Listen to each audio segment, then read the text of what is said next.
Big pass வீட்டிலிருந்து வெளியேறிய பூர்ணிமாவிற்கு கிடைத்துள்ள மொத்த தொகை குறித்த தகவல் இணையத்தில் வைரலாகி வருகிறது. பிக் பாஸ் வீட்டிலிருந்து பணப்பெட்டியுடன் வெளியேறிய பூர்ணிமா ஸ்மார்ட்டாக விளையாடி 30 லட்சம் வரையிலான தொகையை பெற்றுள்ளார். விஜய் தொலைக்காட்சியில் கடந்த அக்டோபர் மாதத்தில் ஒளிபரப்பாகி வரும் பிக் பாஸ் சீசன் 7 நிகழ்ச்சி தற்பொழுது 96 நாட்களை தாண்டியுள்ளது.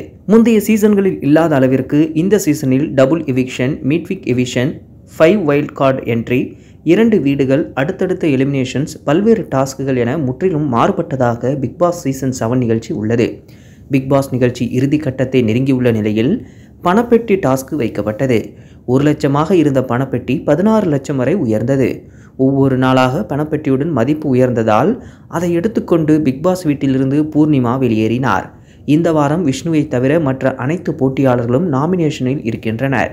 இதில் மணி, பூர்ணிமா, விஜய் வர்மா ஆகிய 3 பேரில் யாராவது ஒருவர் வெளியேற அதிக வாய்ப்புகள் இருப்பதாக பார்க்கப்பட்ட நிலையில் பூர்ணிமாவின் பணப்பெட்டியுடன் வெளியேறினார். இந்த நிலையில் பிக் பாஸ் வீட்டிலிருந்து வெளியேறிய பூர்ணிமாவிற்கு கிடைத்துள்ள மொத்த தொகை குறித்த தகவல் இணையத்தில் வைரலாகி வருகிறது. அதன்படி பிக் பாஸ் வீட்டில் ஒரு நாளைக்கு 15,000 ரூபாய் பூர்ணிமாவிற்கு சம்பளமாக பேசப்பட்டதாக கூறப்படுகிறது. பூர்ணிமா பிக் பாஸ் வீட்டில் மொத்தமாக 94 நாட்கள் இருந்ததால் பணப்பெட்டியிலிருந்து எடுக்கப்பட்ட 16 லட்சத்தையும் சேர்த்து மொத்தமாக 30 லட்சத்தை அவர் பெற்றிருக்கலாம் என கூறப்படுகிறது. பிக் பாஸ் டைட்டில் வின்னருக்கே 50 லட்சம் கிடைக்கும் இந்த நிலையில் பிக் பாஸ் போட்டியில் ஸ்மார்ட்டாக விளையாடி பூர்ணிமா குறிப்பிட்ட தொகையை சம்பாதித்திருப்பதாக கூறப்படுகிறது.